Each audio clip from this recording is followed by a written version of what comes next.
Hey guys, Retro Badger here. Hope you're all well. Today we are going to take a look at the Roddenberry Archive. Now if you haven't heard of this before, you are going to be amazed. They have faithfully recreated 3D models from the franchise of almost every single starship, and that includes Mirror Universe. This is going to be a new series exploring these various bridges. It's not just bridges, of course. We also have places like Deep Space Nine. Look at this. You can just walk up to a monitor and look at the screen. We can explore the station. Go into Quarks. I've put the web address above for the Roddenberry Archive, so you can check this out for yourselves, but it is amazing. So we're going to be covering the design of the bridges. We're also going to be talking about any unique features that they may have. And we're going to be trying out all of the interactive bits as well. Now, I was aware of the Roddenberry Archive, but I do know that it shut down at one point. But my good friend David, who hosts the Dial the Gate YouTube channel, informed me of the latest update, and I was blown away. So for the first episode, we are going to explore my favourite bridge. Yep, that's right, it's Voyager's bridge. Now Voyager is my absolute favourite Star Trek series, so being able to walk on the bridge in 3D is a dream come true. The only other time we've had that was in the Voyager Elite Force video game. But of course this is much, much more highly detailed.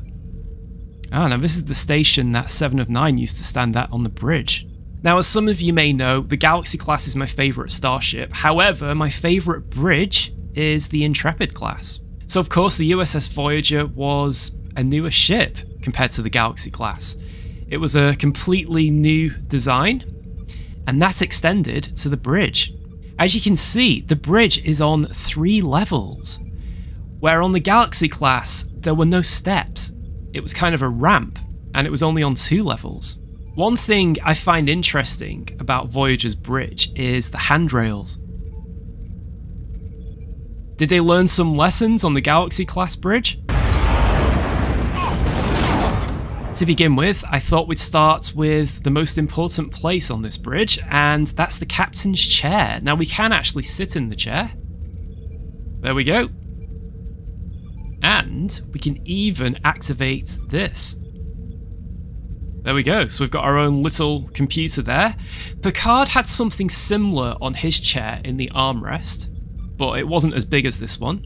Now rather oddly on the Intrepid class, the captain's chair isn't directly centered to the view screen. Now we've never seen that before. Every other Federation starship I can think of, the captain's chair is always in the center. But on this ship, the console is in the center. Now what's the reason for this? It's almost like they wanted to give the first officer the same view as the captain. Also, the captain's chair and the first officer's chair are identical. So compared to what we saw on the Galaxy class bridge, if you walked onto this bridge as a stranger, you may not know who's the captain, who's the leader. Was this for better crew cohesion perhaps? I mean, we did see on the Enterprise D how strict that bridge was. I'm thinking of Wesley mainly. But shut up, Wesley! But we know how strict that bridge was, and there was a clear hierarchy. But Voyager's bridge was always different. It was always a bit more laid back to a point. You almost felt like they could have a clear and concise discussion on the bridge. Of course, it could just be for this center console. I may just be overthinking this. I'd love to know what you guys think about that though with the captain's chair. Of course, over here we have the plaque.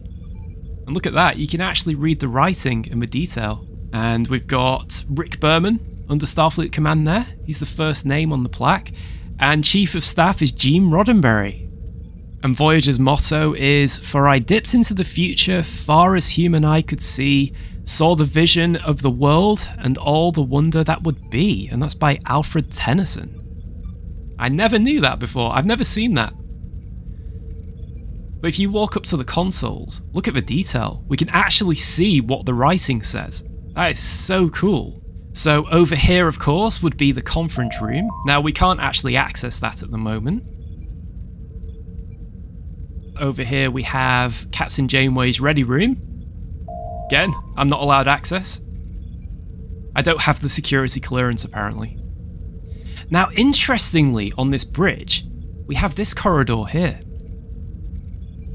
Now, from memory, I have seen people emerge from this corridor at times, but if we go around here, look at this. We've got stairs going down, and then a locked door. Now, I did some research on this, and apparently there's a kind of cargo storage behind the bridge. It also has access to 2 escape pods, and there's even an airlock at the back. I'm assuming that's for escape or maintenance purposes. There's also a weapons locker in there as well. Now, interestingly, I was watching the Voth City episode the other day where the Voth show up and Janeway tells the crew to arm themselves. In the next scene, we see Janeway holding a giant Federation rifle.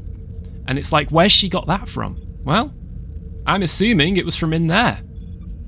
So we have Mission Ops 1. Look at that. We can see the LCARS display clearly. What I like as well is you can actually see there where it says Auxiliary Systems Monitor. You can tell that there's actually some light bulbs behind it, like some fluorescent tubes or something, because you can see where it's kind of faded. That's how much accuracy and detail has been put into this model. They've actually set this up for virtual reality, so I believe if you have one of the new Apple VR devices, it's actually compatible. There's an app you can download. It's only compatible with that for now though, sadly. So we have Ensign Kim's operations station here, which is pretty cool. Look at all that. And we've got Tuvok Station over here. Interestingly, we've got those lights as well. Now, I seem to remember they removed those after Season 2. And look at that. You can see the buttons. Now, this is rendered remotely, so it doesn't actually download to your PC. So it's being rendered in the cloud, basically. And we've got the helm here. All numbers. And we've got the navigation screen there. Look at that. It's definitely lower down, this seat. I was not expecting it to be this low. That's one thing about Star Trek I've noticed. Most of the stuff is just numbers. Most of the buttons are just numbers. And it's like, is there a reason for that? Is it in code? So basically, an alien couldn't just come on board and figure out how to steal your ship? Or are they just really smart in the future and they do everything by numbers? There's the view screen. And we've got the science station over here. Got memories of Deadlock actually when I see this, because they spent quite a while in this bit on Deadlock from memory. You only find this if you go off exploring in 3D. Ah, look at this. Another one. Oh, it's the Bioneural packs. No way. As cool as those things are, they did cause quite a lot of problems. Though apparently the Sovereign class was equipped with them as well. And that thing looks familiar. I think we've seen that thing a few times. It's either the warp plasma or it's something to do with the power. And I think Captain Braxton had something similar shaped as well when he tried blowing up the ship. And of course over here we have Engineering 2. And we used to see B'Elanna sat in this station quite a bit. So if you've seen the episode before and after, this station will bring back bad memories for you. This is when Captain Janeway and B'Elanna were actually killed when the station exploded, down to the Krenim torpedoes hitting the ship.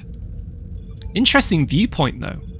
That's one thing I've always liked about this bridge, is that every station is very well placed. This is what it's like to be sat at science. No matter what station you're at, you've got a good view of what's going on, and everybody can have a conversation. It just seems, to me, it just seems much better designed than the Galaxy class bridge. I also like those blue colours as well, those blue lights. You can also activate a free camera as well, and move around in 3D. Look at this! So we could Look at the texture of the carpet if we want to. Look at that. Actual carpet. See the texture of the seats? See the texture of this? Oh wow, that's clear. Let's see. In fact, we could go to some consoles, couldn't we? There's LCARs. Oh wow, look at that. It's just like being on the bridge, it really is. Oh, what's this? Oh, look at that! Isolinear chips!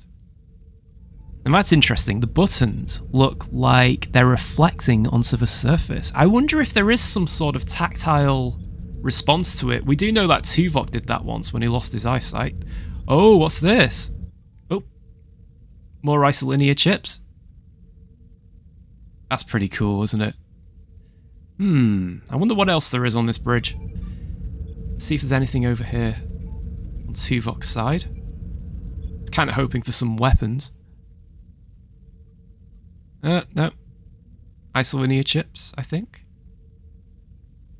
Voyager has a mixture, doesn't it? That's right, they had to revert to isolinear chips at one point, didn't they? For some of the systems, because the gel packs kept going offline.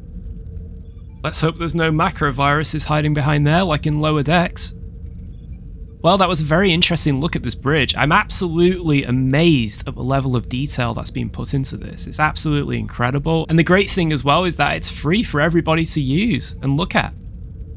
So if you haven't already, check this out. Well, I hope you all enjoyed this short look at Voyager's bridge. If there's any other bridges you'd like me to look at, please comment below. Right, I'm off to the holodeck. Bye for now.